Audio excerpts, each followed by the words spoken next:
All right. Good morning, everyone, or actually, I should say afternoon. Happy lunchtime. My name is Jillian Graber, Executive Director of Protect PT, and today we're going to talk about the 7th edition of the Fracking Compendium and Emerging Trends. And we are lucky enough to have Dr. Ned Ketyer with us today. He is a retired pediatrician, and he's worked in Washington County, I believe, most of his career. And he was employed for 26 years in a private practice before retiring in 2017. He remains a member of the American Academy of Pediatrics Council on Environmental Health, and he's a board member and president of PSR, Physicians for Social Responsibility in Pennsylvania. And we also have Nurse Laura Dagley. She is an RN and BSN. She's a registered nurse and the Medical Advocacy Coordinator for Physicians for Social Responsibility of Pennsylvania. She's worked in hospitals, home health, and hospice settings, and she began to connect with patients' health and the environmental exposure. She now works in Pennsylvania as an advocate for healthcare providers, their patients, and the environment. So we want to welcome our guest today, and we're going to talk today about the 7th edition of the Fracking Compendium. And so just to kind of kick it off, do you guys want to tell everybody, what is the Fracking Compendium? And, thank you, Jillian, and thanks for everybody who's watching. So last month, Concerned Health Professionals of New York and Physicians for Social Responsibility released the 7th edition of the Fracking Science Compendium, which is a fully referenced, up-to-the-minute compilation of evidence outlining the risks and harms of fracking, collected from more than 2,000 peer-reviewed medical and scientific papers, investigations by journalists, and government reports. This is an essential report. It's a collection of the evidence-based science, which tells us that fracking has grave health, environmental justice, and climate impacts. And we have a number of slides to go through to kind of highlight the findings that are in the compendium. It's really an interesting document, and I think it's a really important document. So if you'd like me to, I can just keep going with the slideshow. That'd be great. Is it Mary or Patrick that's moving the slides? Go ahead to the next screen. Okay, and one more. If you could go to the next screen, great. And then just if you could go to the next screen, that'd be great. That one's perfect, great. So along with our colleagues at PSR Pennsylvania and other friends around the country, Laura and I were honored to serve as external peer reviewers prior to the publication of this edition last month. And if you go to the next slide, you can see that it's been very consistent with past editions of the compendium. We know that fracking scars the landscape, it pollutes the air, the water, and the soil that we all depend on. It degrades the environment, it accelerates climate change, and it makes people sick. Like previous editions, the 7th edition of the Fracking Science Compendium finds no evidence that fracking can operate without threatening public health directly or without imperiling climate stability upon which public health depends.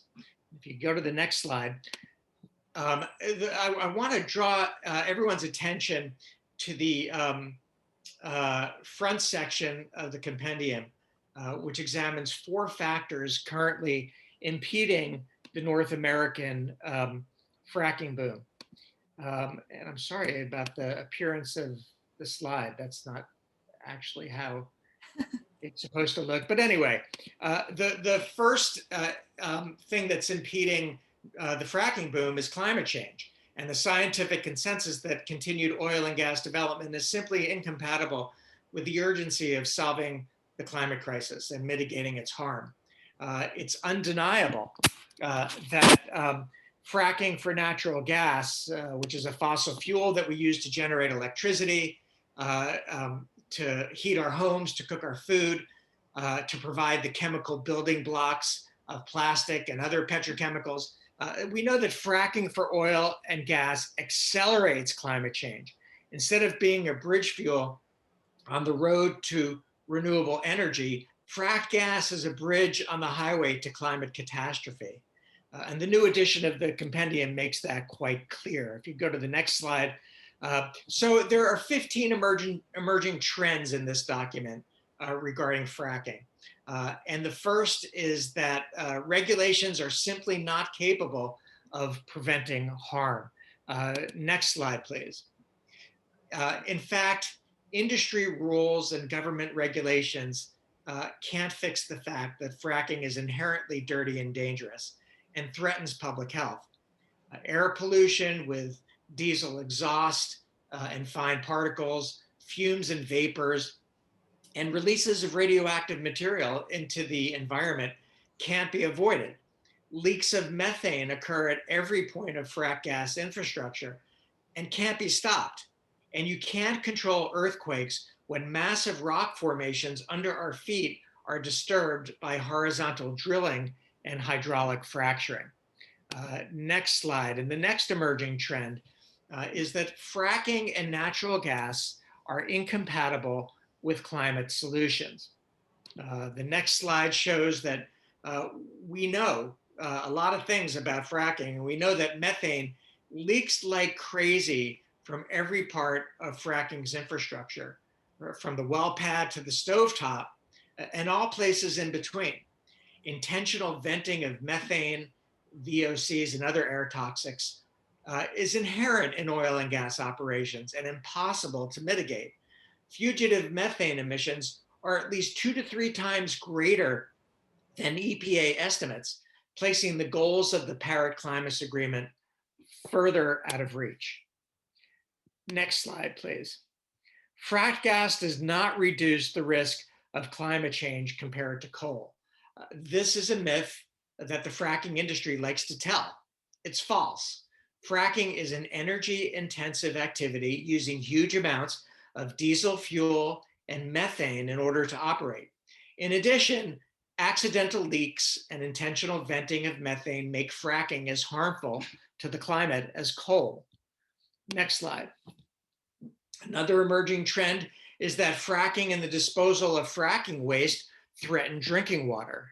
Next slide shows that there are numerous examples of drilling and fracking activities contaminating rivers, streams, and aquifers in Pennsylvania and in other oil and gas patches around the country, making the water unsafe to drink. Last year in Pennsylvania, a 2-year grand jury investigation charged 2 fracking companies of illegally polluting surface and groundwater in Pennsylvania. Next slide.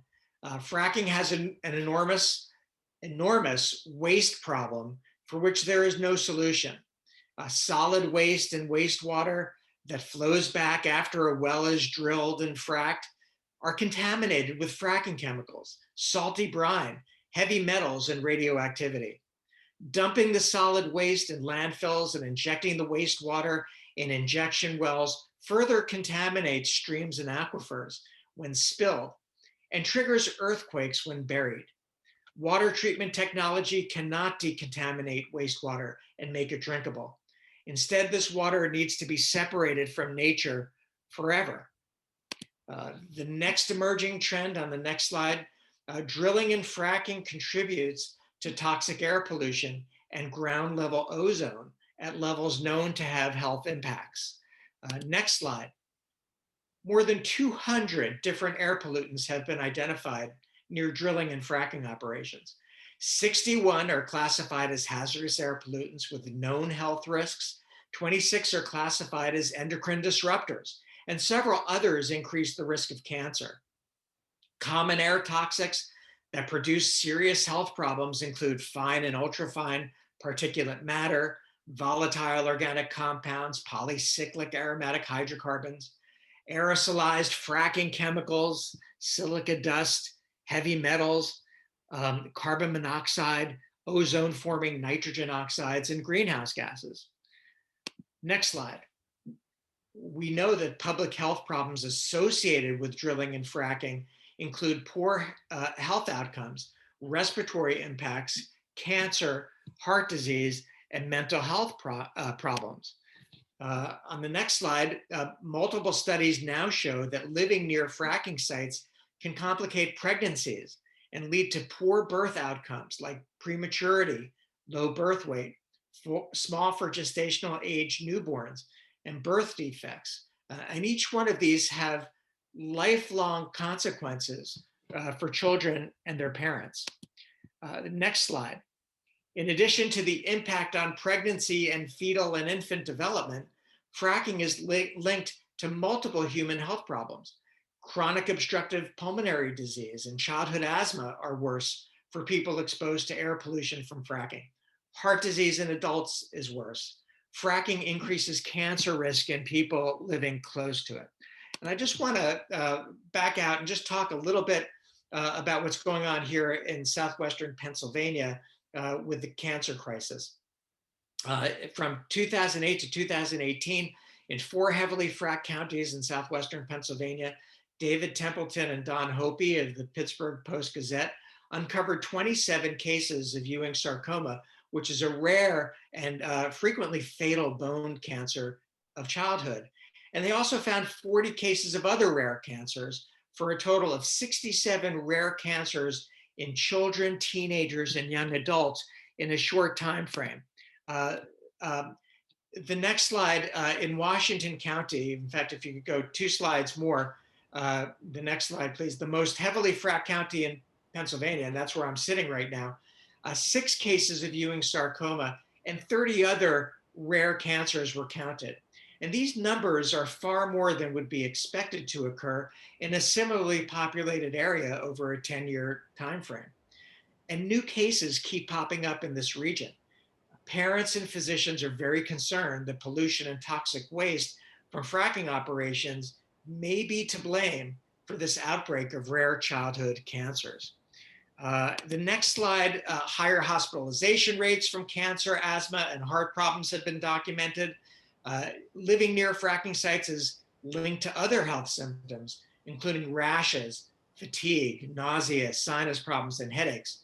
And anxiety and depression are also common symptoms reported by residents living nearby. Constant light pollution, next slide. Constant light pollution and noise pollution can lead to loss of sleep, cognitive impairment, and stress. In fact, stress is a side effect of fracking and exacerbates mental health conditions in gas patch communities. Crime, drug and alcohol abuse, sex trafficking, sexually transmitted infections, and traffic fatalities happen at higher rates wherever fracking takes place. And if you can go to the next slide, Laura is going to take over from here and tell us about some more of these emerging trends from the compendium. Great, thank you, Ned. Laura, you'll have to unmute. Yeah, and I've written down some questions when Ned was speaking, and we'll go back and do a Q&A after Laura's done. Sure, okay, so thank you, and I'll continue on with these emerging trends that show up in the compendium. So the 6th one is that occupational health and safety risks for workers are severe and include both physical and chemical hazards. So the next slide. Fracking jobs are considered some of the most dangerous jobs in America, with a fatality rate that is 4 to 7 times the national average. Industry workers who are exposed to physical injury, air pollution, chemicals, and radiation may not have the personal protective equipment or training necessary to protect themselves from harm. Occupational hazards in fracking can include everything from head injuries, traffic accidents, chemical exposures, heat exhaustion, and sleep deprivation. Next slide. Earthquakes, trend number 7 is that earthquakes are a proven consequence of both fracking and the underground injection of fracking waste. Next slide. The research shows us that fracking and the injection of fracking waste into the ground have triggered earthquakes around the world. Large earthquakes have been proven to have been caused by fracking in Texas, Kansas, and Oklahoma. Next slide.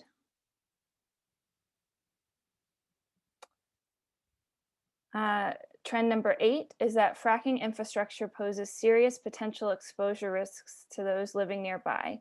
So this means not just fracking well pad that can expose people to health concerns, but also compressor stations, pipelines, and etc. Next slide. So part of this is that the science tells us that fracking increases flood risk. So there's massive land clearing that happens to prepare a well site, and this can lead to erosion, runoff, and increased flooding risk. The construction of access roads, pipelines, and other build out further contribute to the problem. And this vulnerability of fracking sites to flooding can increase the risk of contamination of soil and water supplies. So the overflow of breaching or containment ponds and the escape of chemical and hazardous materials can get into soil and water systems nearby. Next slide. Our slides Fracking. I'm sorry, our slides are going really slow. The Zoom is not acting well today. So That's okay. It's fine. They're just, they're just visuals. I can keep going without them if it slows down too much. But the next one is just that fracking ages badly. So 5% of frac gas wells leak immediately and 50% leak after 15 years. And then the next slide. So the emerging trend number 9 is that drilling and fracking activities bring naturally occurring radioactive materials to the surface. Next slide. So there's all this radioactivity that's trapped below the Earth's surface, and drilling activities can bring this above ground in the form of drill cuttings and fracking wastewater. Studies have shown that radon levels in Pennsylvania homes have risen since the fracking boom here in Pennsylvania, and that heavily drilled areas have significantly higher radon readings than other areas. Next slide. And the emerging trend number 10 is that drilling and fracking activities harm wildlife through multiple pathways. Next slide. So just like the health effects we're seeing on humans, we're seeing similar health effects on animals, especially those who are outside all the time and more exposed to the elements. So there are studies that show us that exposure to fracking wastewater can cause reproductive harm to farm animals and rare birth defects in horses. Next slide. And you can actually probably just go on through 2 more slides, because the next 2 trends are talking about fracking in California and Florida, which is not necessarily applicable to Pennsylvania, but it is worth noting that many of the health studies that Dr. Ketyer and I have referenced in the compendium were actually done in Pennsylvania and looking at fracking in Pennsylvania, which is a little bit frustrating that it feels like we've become test subjects for the rest of the fracking areas. And so you can go to next slide. Oh no, wait, that's it, sorry. You can stay there. But the economic, trend 13 is the economic instabilities of fracking exacerbate public health risks. So fracking is a very unstable industry. It has highs and lows from year to year, and pressure to cut costs have meant that they've increased cutbacks and safety measures. Abandoned wells is one example of this, and they are a significant source of methane leak into the air. And as I mentioned before, the older a well gets, the higher risk it has of leaking underground. Continued low oil and gas prices led to a rise in oil and gas bankruptcies in 2019 that will likely result in a further increase in abandoned and orphaned wells. Next slide. And so, like many extractive industries, fracking raises human rights and environmental justice issues. Next slide. So throughout the United States, pregnant women, children, communities of color, indigenous people, and impoverished communities are disproportionately harmed by fracking. So well pads and other infrastructure are disproportionately sited in these communities, and these communities have less say in allowing the industry to frack there when it comes to the permitting process or in their leases. Next slide. And so the last emerging trend exists really because of all the other emerging trends, is that health professionals are increasingly calling for bans or moratorium on fracking based on a range of health hazards and as reviews of the data confirm evidence for harm. Next slide. And in 2012, the American Nursing Association called for a national moratorium, and then in 2016, the Pennsylvania Medical Society unanimously passed a resolution to support a moratorium. And numerous states and countries have already banned fracking. So in a lot of ways, people talk about a ban on fracking being this extreme measure, but Pennsylvania has become a little bit of the outlier as states around us and other countries have banned or put a moratorium on fracking. There's a section in the compendium that outlines all of those places that have done that. And there's also a newly formed Concerned Health Professionals of Pennsylvania group. Now, part of what's put together the compendium is PSR and Concerned Health Professionals of New York. But now we have a Concerned Health Professionals in Pennsylvania that is focused on getting the health harms of fracking information out to the public and elected officials. And they have their first event happening this Thursday. And I don't know if somebody could share the link to that event in the chat. So yeah. Is this the event that you guys were talking about before when we had our meeting on, or is that a different event? Yeah, I think so. And Dr. Ketyer is speaking at it, as well as two other physicians who are part of Concerned Health Professionals of Pennsylvania. Right. I just put the link in the chat, and I'll make sure when we post the recording that it's up there as well. Right. Did we add that to the slideshow? I don't know if it was added, but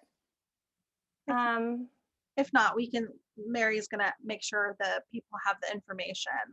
But yeah, it's just part of the continuing trend of healthcare professionals really taking note of all the research and health harms that are out there. And then just wanted to end on this part of the PA Constitution, just a reminder that the people have a right to clean air, pure water, and the preservation of the natural, scenic, historic, and aesthetic values of the environment. So right. That's all of my presentation. Well, I have several questions that have come up along the way, and I don't know if we want to stay on this slide and we'll just kind of go over. If folks have questions, you can stick your questions in the chat now. And first, I want to start off with Dr. Ketyer. You had mentioned that fracking is harmful to human health, and it seems like that's a big part of why this compendium was put together and why we're here today. And so if fracking is harmful to human health, why do you think that people are still doing it in Pennsylvania, even though, as Laura pointed out, other states have banned the practice? Well, in Pennsylvania, we're sitting on massive reserves of methane, and especially in southwestern Pennsylvania, ethane. Methane isn't quite as valuable as ethane, which is used to make plastic, which is the whole rationale for the explosion of fracking in southwestern Pennsylvania, to extract ethane and send it by pipeline to a new ethane cracker plant in Beaver County. And there are several others that are slated for the Ohio River Valley in order to make plastic, most of it for single use, which everyone knows is one thing that nature doesn't need any more of, is more plastic.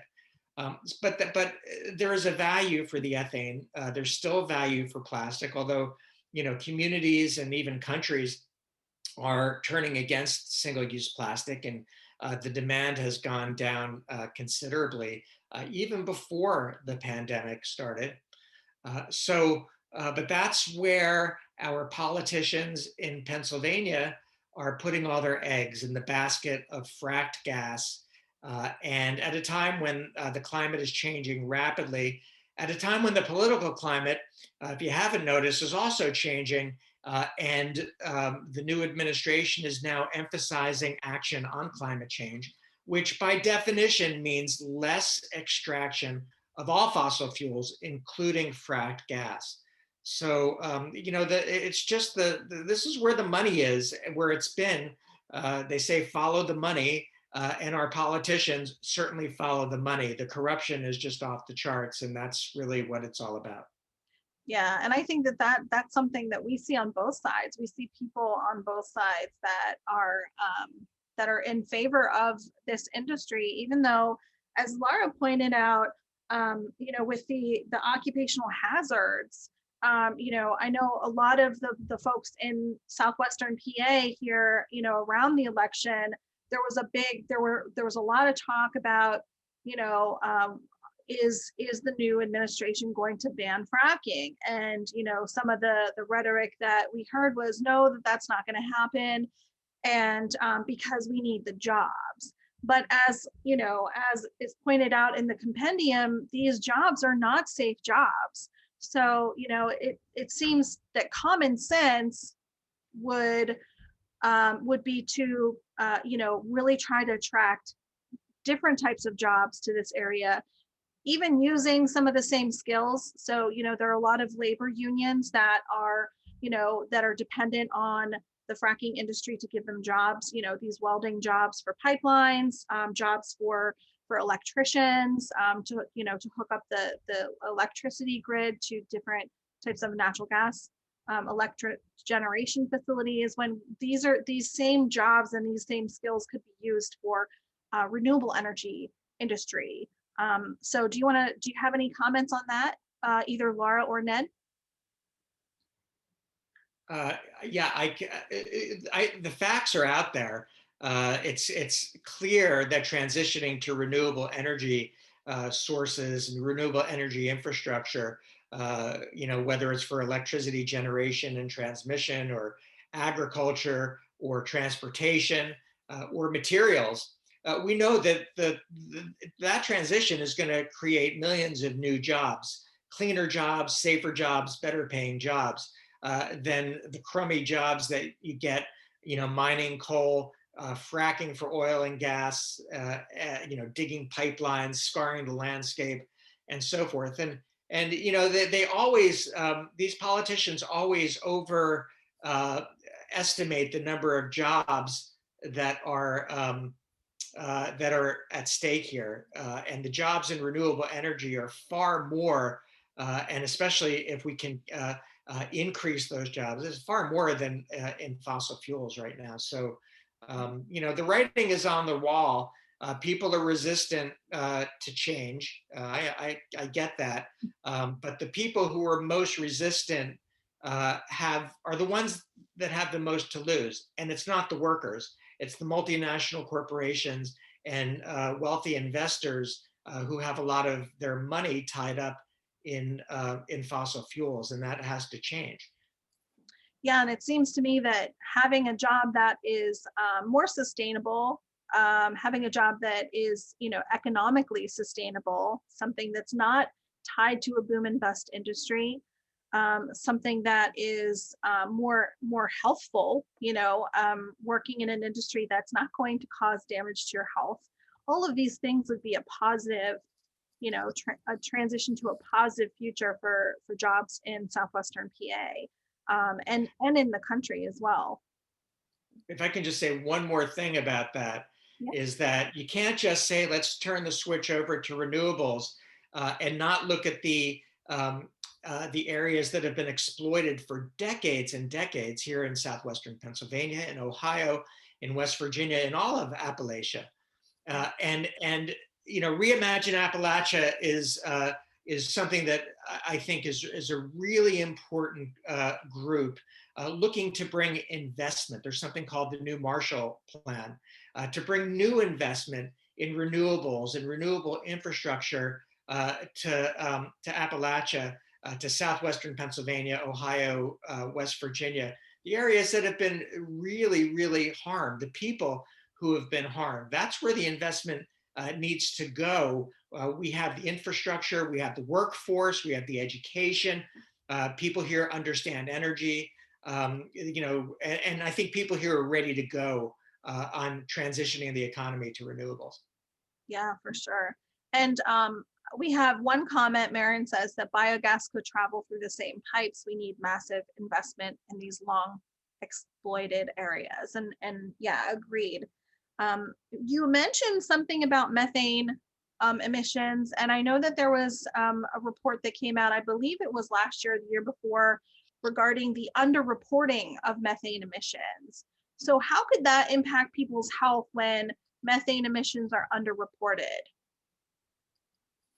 Well, and along with methane, there are other emissions that come out of venting and accidental leaks. So in addition to methane, you have harmful emissions of volatile organic compounds, which can cause cancer. You've heard of benzene, which causes cancer, and toluene causes permanent neurologic damage. You have emissions of nitrogen oxides, which when they combine with the VOCs, form ground level ozone, which is extremely harmful to every human's lung function. We have a lot of ozone action awareness days here in southwestern Pennsylvania in the summer, and people who are active outdoors, whether you're healthy, active, athletic or not, you can really feel it with your breathing. It's a lot harder to breathe when ozone levels are high, and everyone feels that. And you know, there are others. Particulate matter causes lung disease, heart disease, and cancer. And the list goes on. So there are additional, with methane leaks and vents, there are other things that come out as well. But the biggest thing is that methane is 86 times more potent to greenhouse gas over a 20-year time frame than carbon dioxide. This is low-hanging fruit that if you're not willing to put your efforts into stopping these fugitive emissions, you're not serious about stemming climate change. And that's really the thing that is making fracking an accelerant onto climate change. It's making things so much worse with climate change. Laura, did you have anything to add? Well, not to particularly the methane, well, other than the fact that they don't really look at the cumulative effect when they're looking at emissions from these sites. Sometimes they'll just say like emissions are fine from this one site, but they're not taking into account that some people's homes have many sites around them, and that cumulative emissions aren't always taken into consideration with regulations. Yeah, and to that point, I mean, we have, 12 well pads proposed in Penn Township, right where, where we are right now. And that seems like it would be a lot of accumulative emissions, a lot of different sources, basically kind of like what happened in Washington County, taking a rural area, and in our case, we're rural and very densely populated residential. The landscape here is much different than when I visited well pads in Washington County. I mean, you just see farms for miles and miles out there in parts of Washington County where a lot of the well pads are. But here you see more houses than you do farms. And so, the more well pads and the more people that are being harmed by these emissions, the more we're going to have a public health crisis on our hands when it comes to, as Dr. Ketyer mentioned, the cancers that are happening.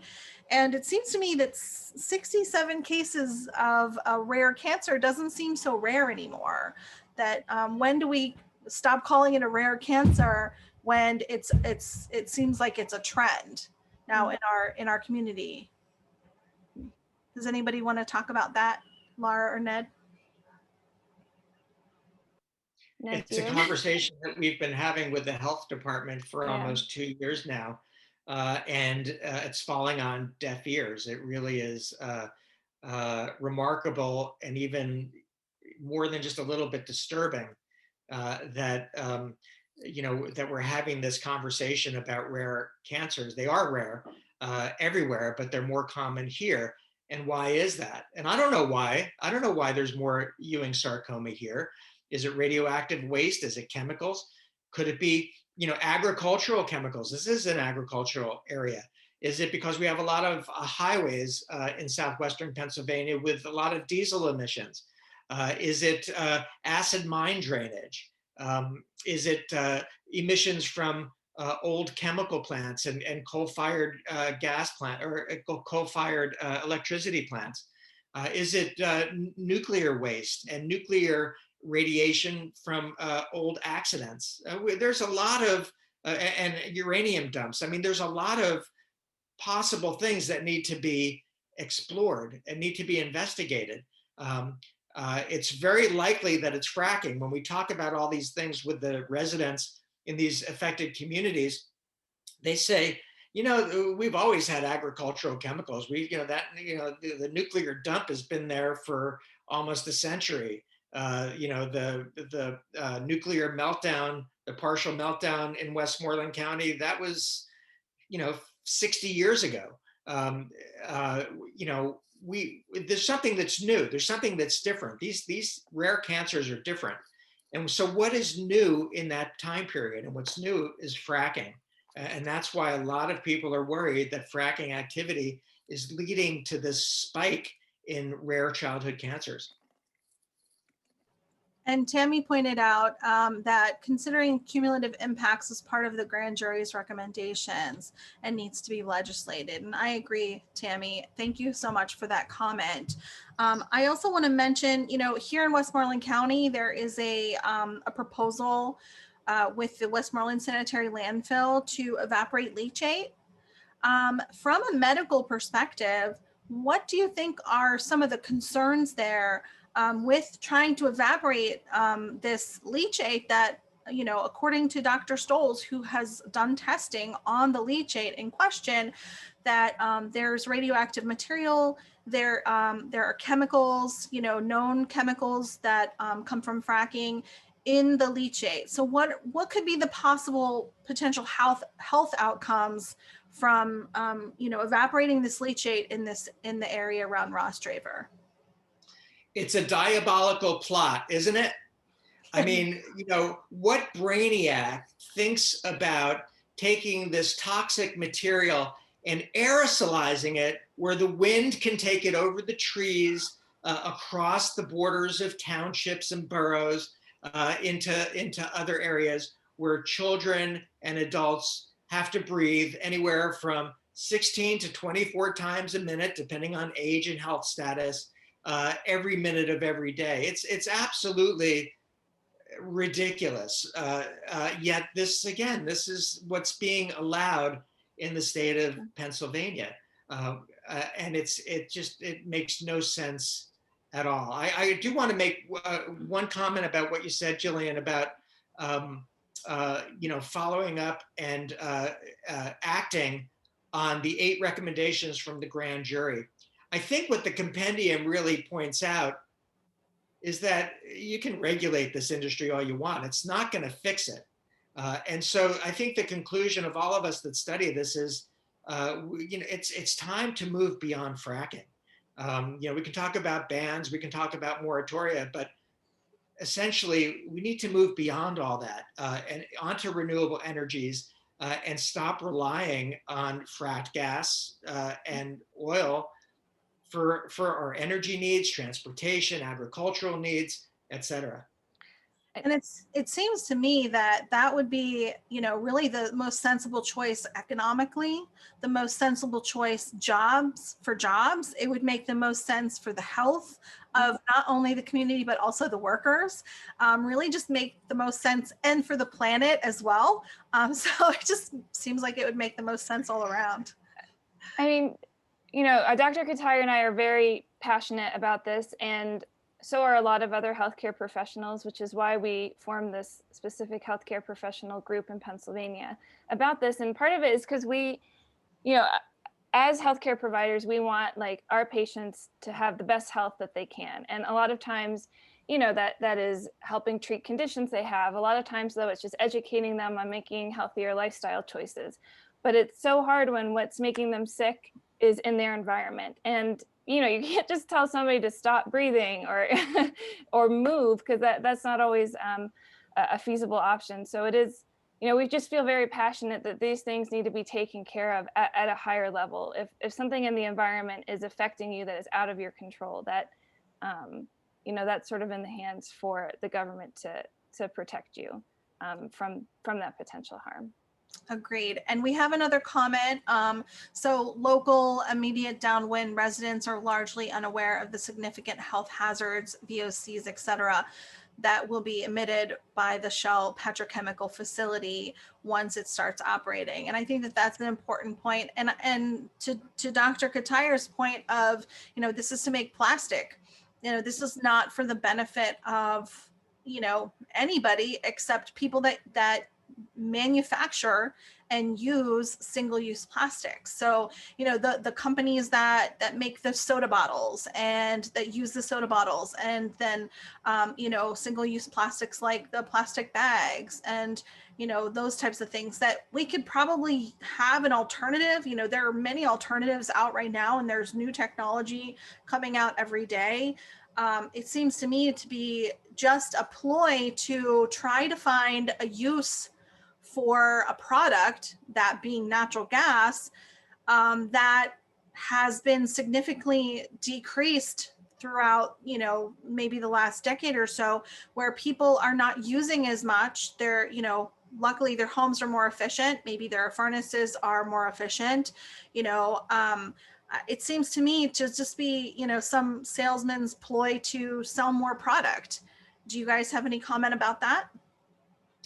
Yes.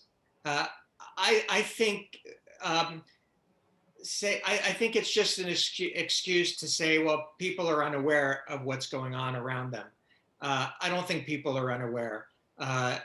In fact, I don't think people are stupid at all. I think people understand, regardless of their level of education. If they've been paying any attention, they know that pollution is bad. They hear that there's a cracker plant going in, or that there's a well pad going in, or an injection well going in. They don't need that much information to know, well, this can't be good. But there are powerful people that are creating doubt and that are putting out lots of misinformation and saying, oh, there's nothing to see here, there's nothing to look at. And people are busy. People are busy with their lives. And when they hear somebody in authority say, there's nothing to worry about, this is safe, it's going to generate a lot of money and jobs and everything, it's just, that's where it's coming from. It's just noise. People understand that by Marin, people understand that it's not good. Pollution is not good. We've known for decades and decades it's not good. Yeah, seems like this is nothing new. And I'm glad Laura mentioned our constitutional rights to clean air and pure water. I think a lot of people don't equate, the right to clean air and pure water with our Constitution. And we're one of the few states that has that constitutional right. But I think one of the problems has been, how do we use that constitutional law to get the relief that we need as a society, when it comes to the fracking industry. And I think that leads me to another question. What can people do in their communities? What can people do? We don't want this to be all doom and gloom, like we're all going to get sick with this. What can people do to help their community? Well, people can start by looking around, and looking around at their community, look around at their neighbors, and see how they can help each other. I think ultimately, though, I think we need to ask our elected officials in Harrisburg, what does the Pennsylvania Constitution mean to you? What do these words that are in the Constitution that give me the right to clean air and clean water and a healthy environment, what do those words mean to you? And I think that trying to nail down these politicians is difficult to begin with, and they're probably not going to be interested in answering questions like this. And but that's really, so what does it mean to all of us? What does the Constitution mean to all of us? What do those words mean to us? If we can just turn off our screens and just spend some time outdoors and look down at the ground and look up at the sky and just reconnect with nature, I think that may give us our answer. I saw a comment from Tammy in the chat about being sure to document everything. And I've always said this with kind of any health concern, but to keep like a journal that if you think you're having health symptoms, to write down the time, the day you had it, you know, how long it lasted, the severity.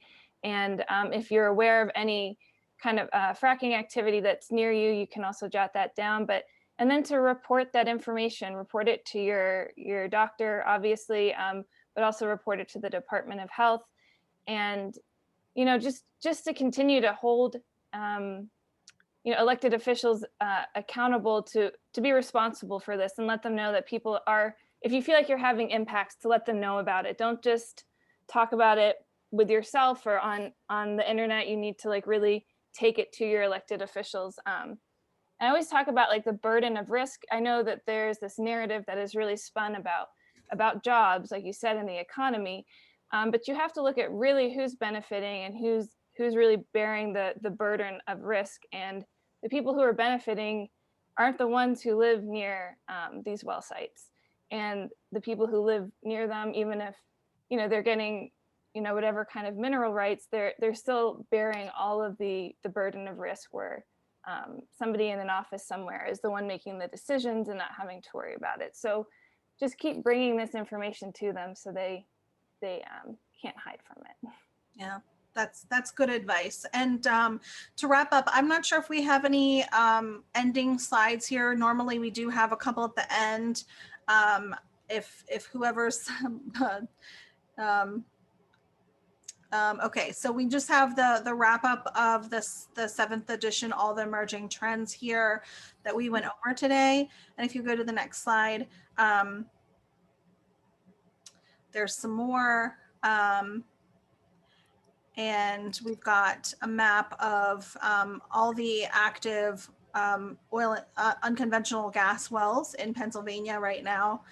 Go ahead to the next slide. And so we are going to wrap up our lunch and learn for today.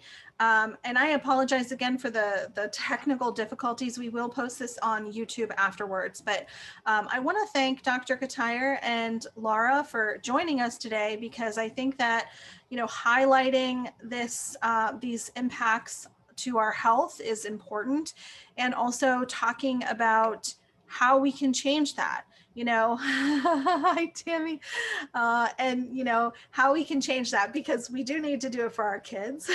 We do need to do it for the people in our communities, and I think it's important for us to learn how to, you know, what we need to say to the people that have the power to change it. And so I think that a lot of folks on the call today learned that. And, you know, if you need to follow up with Laura or Dr. Ketyer, just reach out to us or PSR, and please join their events coming up. We put that information in the chat as well, and be a part of the conversation. Learn how to talk to your local officials and elected officials about your experiences and the harms of fracking. And thank you guys for showing up today and bearing with us for our technical difficulties. I hope you have a great rest of the day. Thank you so much. Thanks, Jillian. Thank you. Bye. Bye-bye. Thank you very much. It was a great event. Thanks, Tammy. Bye. Bye, Lee. Thank you, everyone. Thank you.